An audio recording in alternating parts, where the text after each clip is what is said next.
Today, for the first time in human history, we have more overweight people walking the earth than underweight. By the year 2030, 1 in 2 people are going to be not just overweight, but obese. It sets the stage for all the bad things you don't want to get. Alzheimer's, heart disease, diabetes, obesity, cancer. Cancer is caused by food, and sugar is the #1 culprit. I want to feel better now. I want to stop getting this chronic fatigue. I want to get my mental health back in shape. I want my sleep to be good. Some people come at it from like, my skin is bad. I want to get my skin better. Other people come at it from, I'm having hormonal issues like PCOS, erectile dysfunction, whatever. They get to glucose, they study that, and weight loss is a nice consequence.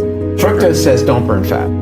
Fructose tells your body winter's coming. Get ready. We've also seen that a high sugar bolus can reduce testosterone by about 25%, which also persists. And by and large, people are being taken down by these kinds of diseases that are essentially driven by being undernourished and overfed. These people with the obesity, the diabetes, the hypertension, the dyslipidemia, and all the downstream issues, the coronary artery disease, the Alzheimer's, the cancer, and again, type 2 diabetes, are the consequences. Added sugar is insidious today. It's in everything. It's in sauces. It's in coffee beverages. Coffee chains, for a cup of coffee, we end up drinking dessert. And it causes what is called insulin resistance, meaning that insulin doesn't work as well in your body through a number of mechanisms. So that's the dirty secret of fructose that the industry didn't want us to know about. Now it's been called out. So now we're seeing 1 in 2 Americans suffer from either pre-diabetes or type 2 diabetes. And that is when you eat too much sugar and starch. And every time you do that, it raises your insulin. Your body becomes resistant to the insulin, and so it doesn't work as well, so you need more insulin. And insulin does what? Insulin makes you hungry, it makes you store belly fat, it locks the fat in the fat cells, and it slows your metabolism. It's like a quadruple threat for your body to gain weight. These the big killers are by sugar and food. Yes.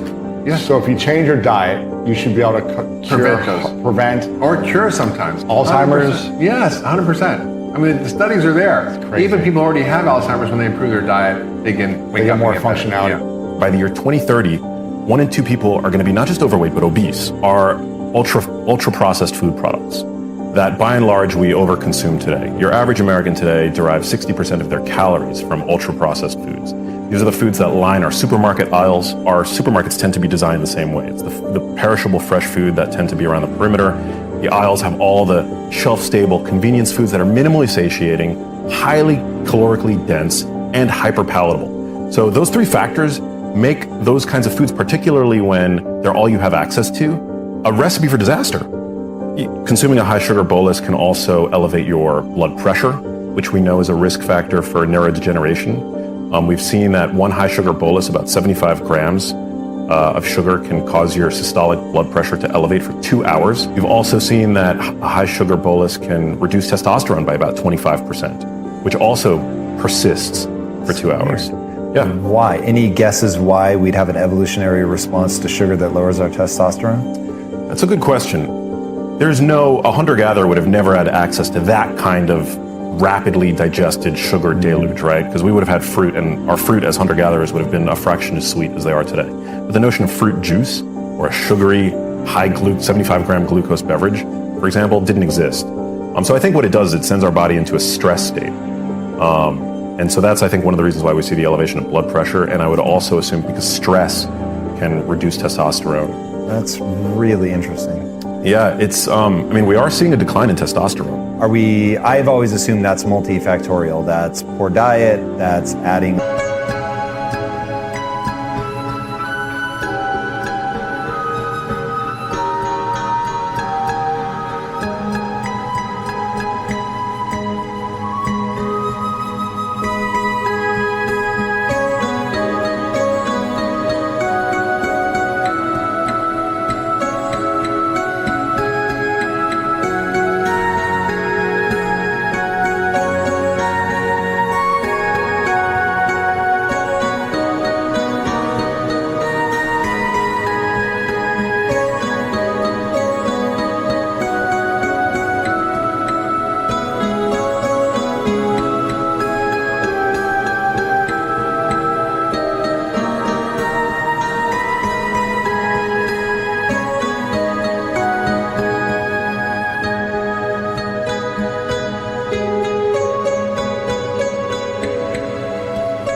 weight? All of the above, but as I mentioned, in that study where they saw a 25% reduction in testosterone, they used a 75-gram sugar bolus, right? As I mentioned, your average adult today consumes 77 grams of added sugar every single day. So they're consuming that every day. So yeah, the added sugar thing, I think, is it's a problem. Now again, if you have a big calorie budget, if you're a bodybuilder, if you're if you're burning an intense amount of calories on a daily basis, you do have a discretionary caloric budget.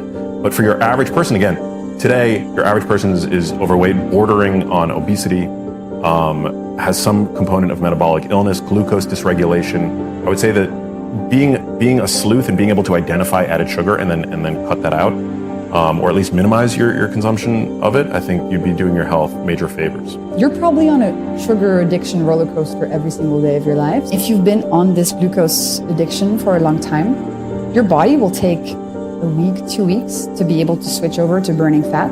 And that 2 weeks is really painful, right? Most people eat starches and sugars for breakfast.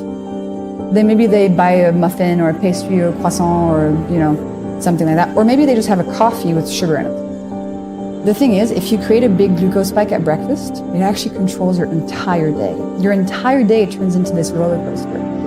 And if you've never had a savory breakfast and you've spent your entire life having a sweet breakfast, you have no idea how much of a different world it is when you start your day with savory foods. You teach your body to burn.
Fat again, get back some of that metabolic flexibility, and then, a month in, if you want to cut out sugar entirely, it's not going to be hard. You're no longer going to be controlled by this craving center being activated every 90 minutes in your brain. It's a very different experience. Get your protein, maybe a little bit of fat, eat in the right order, you're adding in some vinegar. Add vegetables to the beginning of your meal too.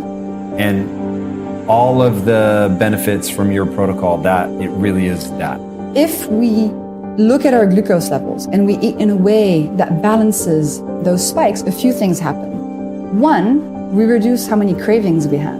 Cravings are a big barrier to fat loss because people get these intense feelings for, I really want to eat a cookie. Then there's a whole cycle of guilt and shame, and just the whole thing is quite damaging. Second, when you balance your glucose levels, your hunger hormones get tamed. So you're no longer hungry every 90 minutes.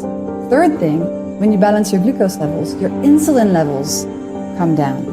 And in order to lose fat, your insulin levels have to be down. So what I see in my community and the readers of my book is that when they focus on glucose first, they sort of naturally lose fat as a side effect, as a consequence. But the primary objective is, I want to feel better now.